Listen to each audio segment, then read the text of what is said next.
মোংলা উপজেলার স্বাস্থ্য কমপ্লেক্সের বর্জ্যগুলো মেশিনের মাধ্যমে ভেঙে ফেলা হচ্ছে।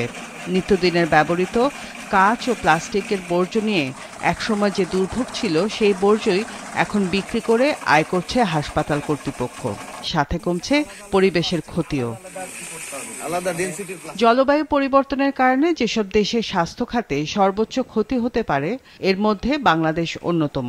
সেই চ্যালেঞ্জ মোকাবিলায় এবং স্বাস্থ্য খাতকে পরিকল্পিতভাবে প্রস্তুত করতে যুক্তরাজ্য সরকার ও সরকারের অর্থায়নে ও জাতিসংঘের পপুলেশন ফান্ডের কারিগরি সহায়তায় প্রকল্পটি বাস্তবায়ন করা হয়েছে। পরিবেশের ক্ষতি হয় এমন জিনিস ব্যবহার বন্ধ করেছি, তার মধ্যে অন্যতম হচ্ছে মার্কারি। আমরা এখানে সুপেয় পানির ব্যবস্থা করেছি।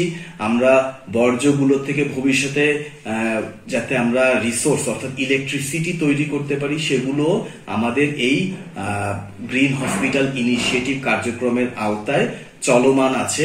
এই কার্যক্রমগুলো স্থানীয়ভাবে দুইটা বেসরকারি NGO, partners in health and development এবং খুলনা মুক্তি সেবা সংস্থা, তারা আমাদেরকে এই হাসপাতালকে গ্রিন হাসপাতালে রূপান্তরের জন্য টেকনিক্যাল সহযোগিতা করেছে। 10টা কম্পোনেন্টের অধীনে 10 ধরনের স্ট্যান্ডার্ডের ভিতরে বেশ কিছু কার্যক্রম, মোট 32টা কার্যক্রম আমরা এখানে বাস্তবায়ন করছি।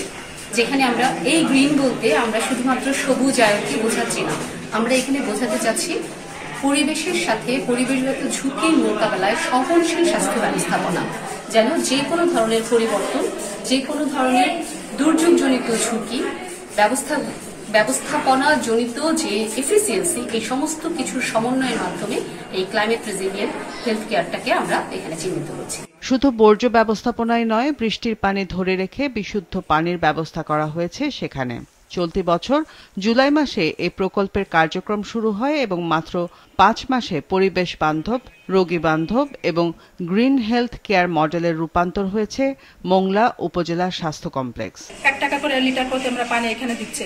এটা যেমন রোগীরও অনেকটা সাশ্রয় হচ্ছে, প্লাস আমাদের ভিতরে যারা ডায়রিয়া রোগী বা অন্যান্য রোগীরা থাকে, ডায়রিয়া রোগীদের যেমন বিশুদ্ধ একটা পানির দরকার থাকে, এখন তারা তো সবসময় পানি কিনে খাইতে পারে না। এখন এখান থেকে তার অল্প টাকায় একটা ভালো পানি কিনে নিতে পারলে তাদের জন্য ভালো, আমাদের জন্য ভালো। এখন সবার ক্ষেত্রে এটা বিশুদ্ধ পানিটা সবার জন্য। এই গ্রিন হসপিটাল ইনিশিয়েটিভটা আমরা বাংলাদেশে প্রথম পাইলটিং করছি এই মোংলা উপজেলা হেলথ কমপ্লেক্সে, এবং এখানে আমরা WHO গাইডলাইন অনুসরণ করে এটার বিভিন্ন ক্রাইটেরিয়া এখানে ইমপ্লিমেন্ট করছি। এই হাসপাতাল থেকে যেন কম বিদ্যুৎ বা কার্বন এমিশন হয়, আর দ্বিতীয়ত এই হাসপাতাল যেন জলবায়ু পরিবর্তনের সাথে সাথে যে ধরনের রোগীগুলো আসবে, যে ধরনের রোগের যে পরিবর্তনগুলো আসবে, সে ধরনের রোগীগুলোকে তারা যেন আরও ভালোভাবে চিকিৎসা সেবা দিতে পারেন।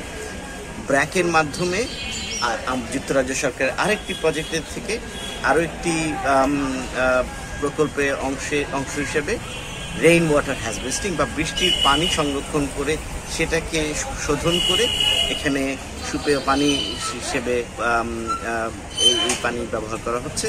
জলবায়ু পরিবর্তনের প্রভাব ও দুর্যোগ ঝুঁকিতে উপকূলীয় এ অঞ্চলের প্রায় 2.5 লাখ মানুষ তাদের স্বাস্থ্যসেবার জন্য মোংলা উপজেলা স্বাস্থ্য কমপ্লেক্সের উপর নির্ভর।